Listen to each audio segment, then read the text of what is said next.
Welcome. In the previous lectures of this course, we have looked at synthesis problems where area and latency or performance were constraints. In this module, we will look at synthesis problems where power is a constraint. So, we will look at first the scheduling problem when power is a constraint. So, power is consumed by change in register content, use of functional units, buses, etc. Now, if operations are performed simultaneously, power is consumed.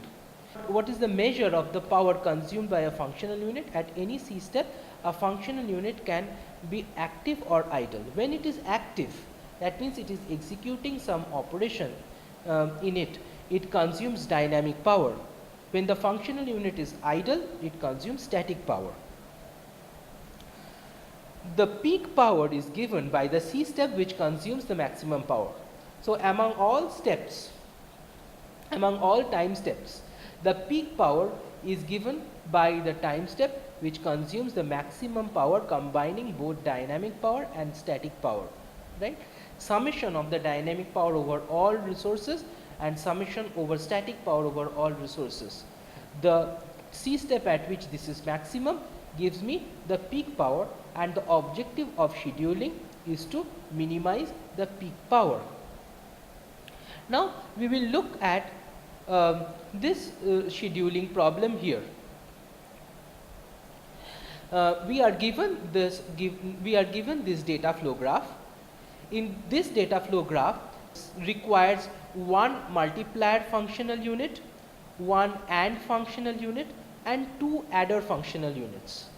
See that this addition operation and these two addition operations are at two different time steps, and hence the same instance of an adder unit is sufficient for operations in this time step and this time step, and therefore we only require two adders. So, this is a schedule comprising one multiplier, one AND, and two adders. Now, we take another schedule in which we take the AND operation to time step 2. When this AND is shifted from C step 1 to C step 2, we may save some power, as the multiplier consumes more power than the adder.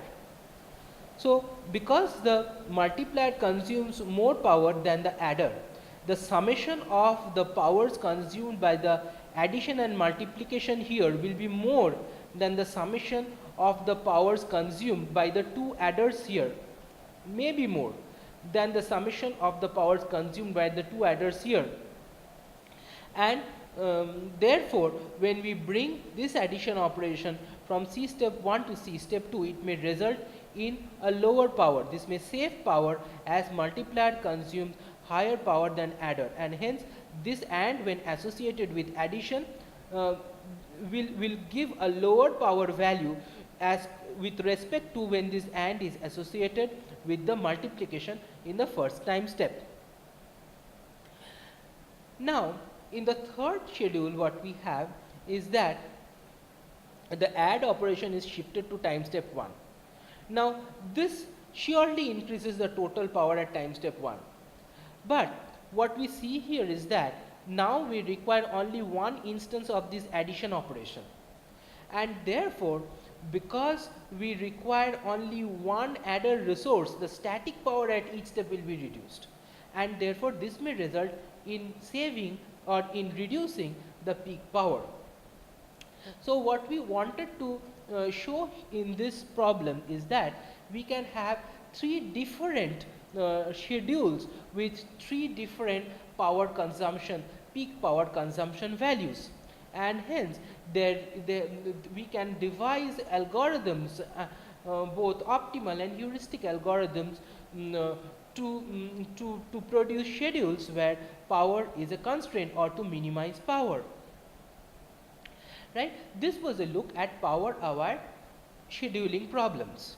We will not go deeper into the problems. All the strategies that we have studied can be applied, but the problem remains this. Now, we will look at register optimization for power. Now, base power consumed by the registers is proportional to the number of registers that we have. The active power consumed is proportional to the activity on the registers. What do we mean by activity on the registers? So the number of different allocations that I have on the registers. That means when the bit flips, when the bits within a register flip, active power is consumed, and hence it is proportional to the bit flips. And when does bit flips happen? When the data values in the registers change. So I had a variable A in a register, and then I have put a variable B in a register, and the data within the register has changed. This will affect a certain number of bit flips in the register. When there are bit flips in the register, the active power will be consumed in the register, right? So let X be the power consumed by a register during register transfer. So during register transfer there are bit flips and active power is consumed. And why is the power consumed when it is not transferring? So the power consumed at each C step due to these registers are the summation over X and Y over all registers. Now active power is, as we said, active power consumed is proportional to the number of bit flips that occur. Now this partially depends on the variables mapped to the register. Now what do registers contain? They contain temporary variables. Where do temporary variables come from? From the outputs of operations. The operations, what do? They perform computation on input values, Now these input values for a certain operation typically comes within a given range. The pattern of values that are handled by an operation node is often very similar, or are often very similar over all data inputs. And hence the temporary variables at the output of these operations also tend to have similar values and values within similar ranges.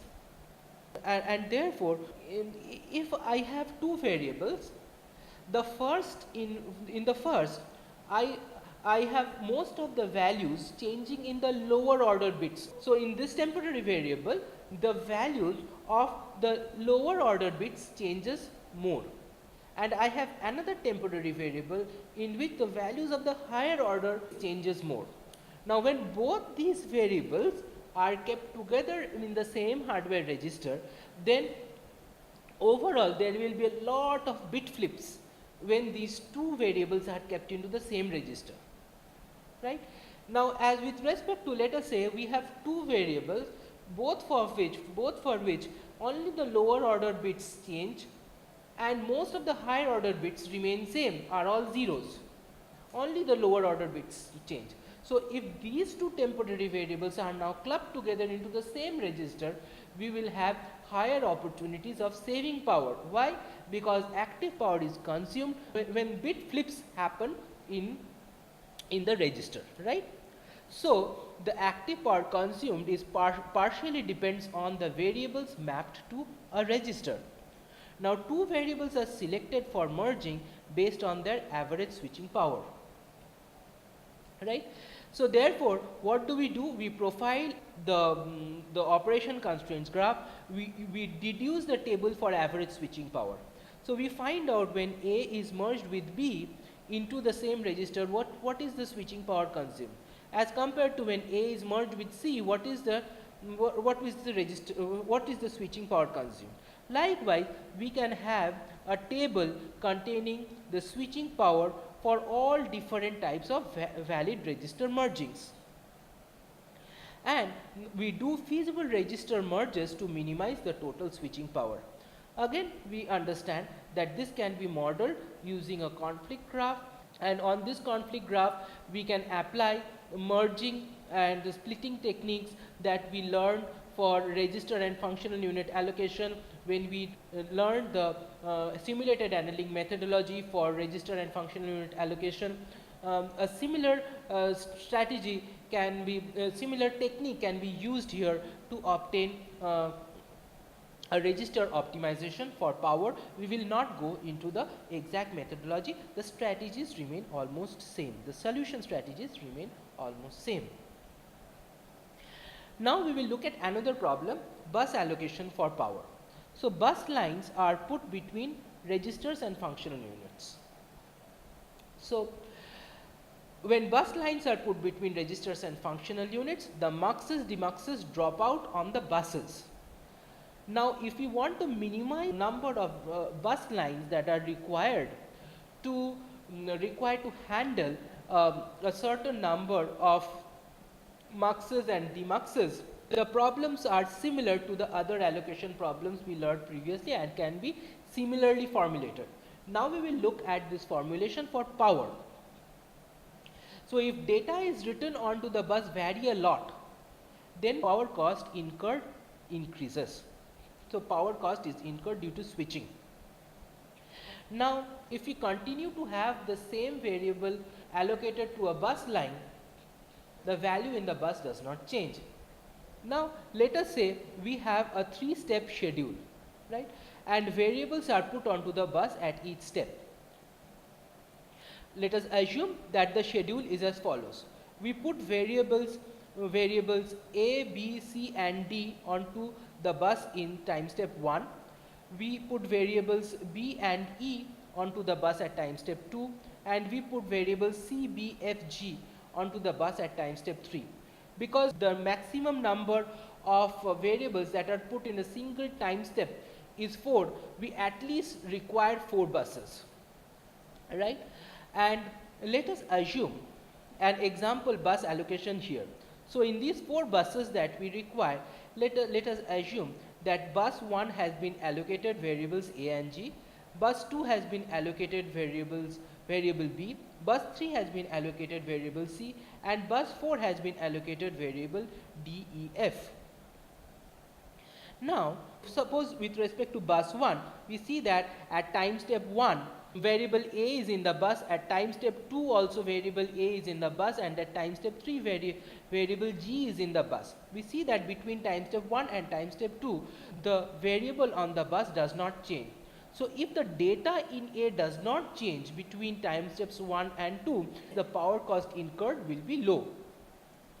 Now therefore the objective is to keep the same variable onto the same bus line as long as possible, and this is an example allocation.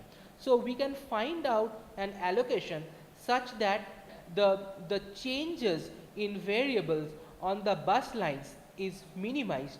We will obtain a minimum cost allocation for a given set of bus lines, and this will provide a good allocation in terms of power as well. Thus, with this basic understanding of power hour synthesis, we come to the end of this module.